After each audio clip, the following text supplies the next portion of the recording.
I hope you'll come and junk journal with me today. I've got a free kit for you and tips, ideas, and techniques to help you journal through those feelings and thoughts and prayers that you might be having right now as we're going through this really challenging time. Here we go, y'all.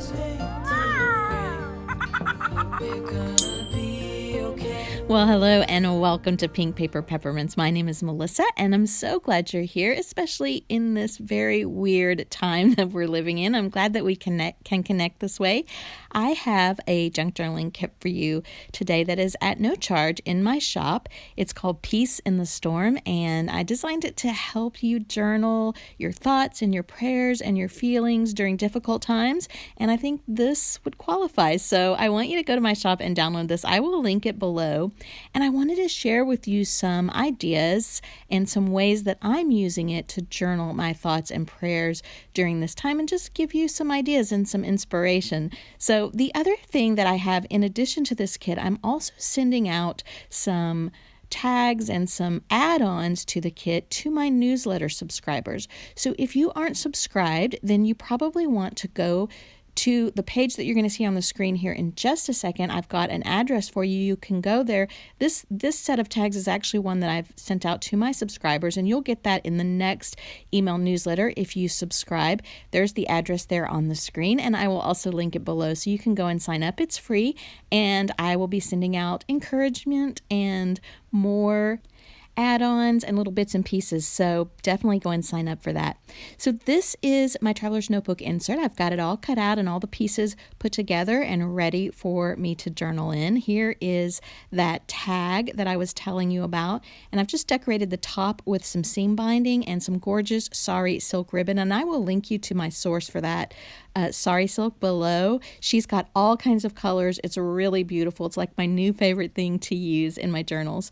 And also you see there a little butterfly from my Rhythms of Grace collection. On that tag is Psalm 91. So I'm stacking up some layers here for my title page, and I'm using a junk journal card or a journal card from the kit that's blank, and it comes in blank and with scripture verses on it. Here I've typed on one of the labels with pink typewriter ribbon. It's my new favorite thing, and I'll link my source for that below as well. They have lots of colors. It's so fun. And I'm just stacking up my layers here and trying to arrange them in the way that I like.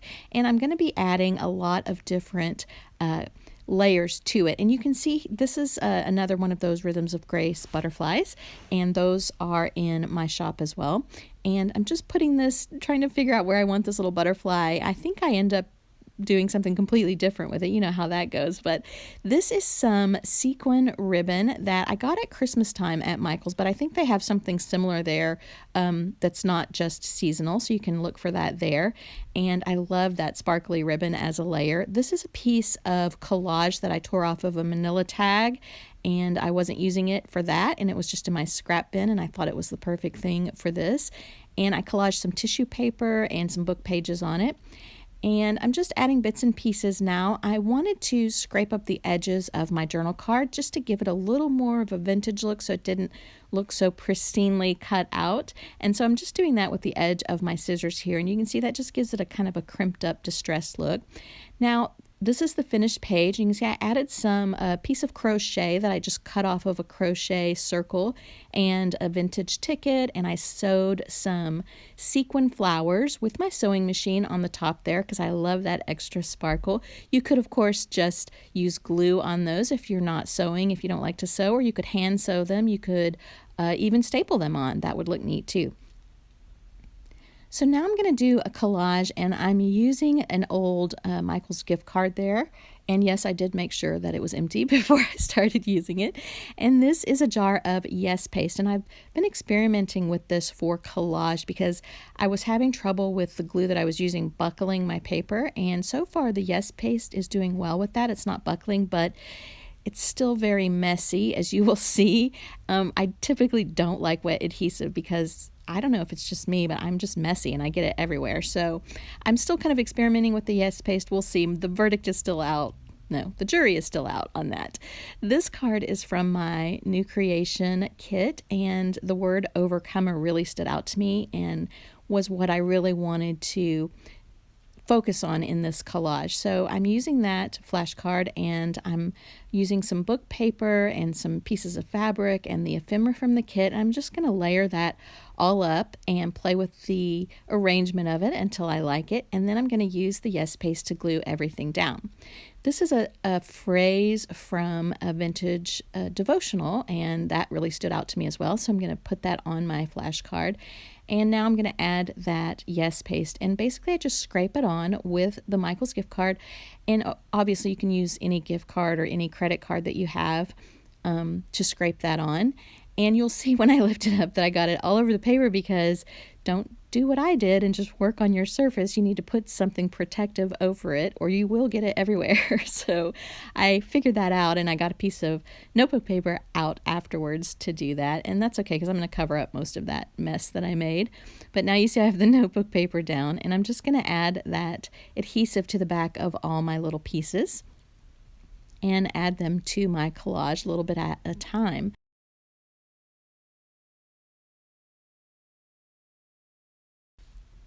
So now that I have all my pieces on, I'm just taking this medium grit sandpaper and I'm just running it over the edges and covering up some of the glue splotches that I made and giving it a distressed look. And I really like to do that, especially when the paper is white underneath. I like how that looks shining through. And I'm adding my vintage word strip there. And then I'm just going to take a pencil and do some mark making to emphasize some of the areas of the collage that I wanted to emphasize, and just add another layer of depth to it.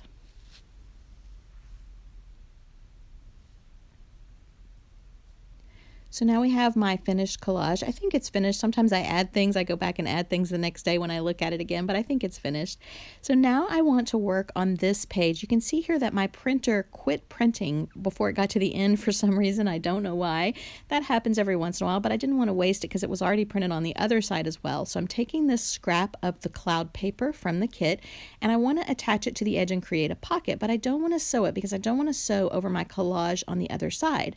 So what I'm going to do is take some pom-pom trim and sew it to the edge of that scrap first, which I did here with a zigzag stitch, and then I'm going to glue it with some adhesive on 3 sides to the page to create the pocket. And I'm using this Fabrifix, and I'm just going around 3 sides.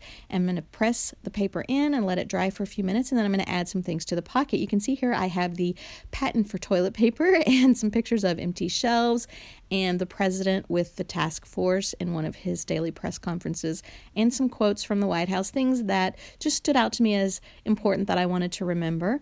And maybe someday grandchildren or great-grandchildren will think that's pretty cool when they go through this, hopefully. And now I want to work on a layout that just expressing some of the scary feelings that you have during this. I don't know about you, but for me, I'm kind of up and down. One day I'm like, it's fine, everything's great, we're going to get through this and it's going to be fine. And then the next day I feel maybe a little scared or a little nervous, a little unsure. I mean, I think that's pretty normal. So this was one of those days where I was feeling that way, and I would just wanted to express myself, but sometimes I don't feel like writing that all out, especially when my feelings are negative. I don't want to write that all out. So I do art, and I put that in art, and that's what I've done here. And on the left side of the page, I have the dark paper kind of, expressing that feeling. And then on the right side, I have the circles, which were kind of like circles of hope to me. They are circles that I cut out of some painted paper scraps. And I'm just doing some marks around the edges of them with a pencil. And then I want to write the word hope around that center circle. And for me, that is going to be enough journaling for this. That's going to express what I want to express on this page. So I would encourage you, if you are someone that doesn't like to write a lot, or when you sit down to write, you're not sure what to write, try expressing yourself in this way. Try just getting some color and some paint and some paper and putting it all together and seeing if you can get the feelings out that way. So what I'm using here is a watercolor crayon, and because the paper is really dark, I'm using white, and I'm just going around and mark making on this page, just emphasizing the circles and the vintage word strip that I have there and my journal card. And you'll see here in a minute that I actually, after looking at it, I decide those words weren't really enough, that I wanted more.